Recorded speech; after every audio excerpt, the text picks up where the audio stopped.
এখন যাচ্ছি টাঙ্গাইল মহাসড়কে, সেখানে আছেন স্টাফ করেসপন্ডেন্ট মহব্বত হোসেন।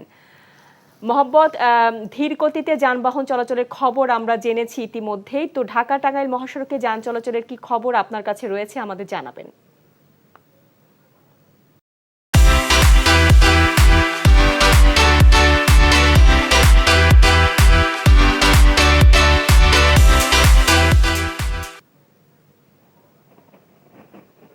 শাওন, হ্যাঁ, এক কথা বলতে গেলে সকাল থেকে 11টা পর্যন্ত কিন্তু এই মহাসড়কে যানবাহনের বেশ ভালো চাপ ছিল, যার কারণে এই এলেঙ্গা থেকে বঙ্গবন্ধু সেতু অর্থাৎ পূর্ব যে গোলচত্বর অর্থাৎ টোল প্লাজা পর্যন্ত প্রায় 13.5 কিলোমিটার যে সড়ক রয়েছে, এই সড়কে কিন্তু সকাল থেকেই 11টা পর্যন্ত বেশ চাপ ছিল। তো সেই চাপ বেলা বাড়ার সাথে সাথে কিন্তু এখন অনেকটা কমে আসছে।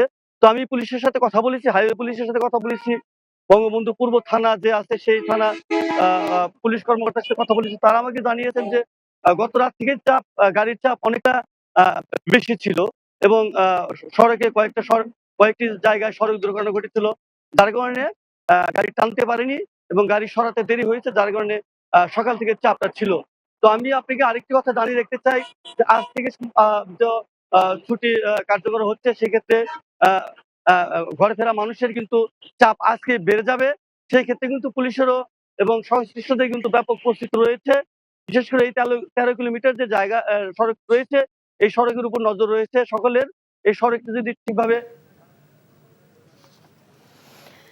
জানছিলাম মহাসড়কে যান চলাচলের খবর।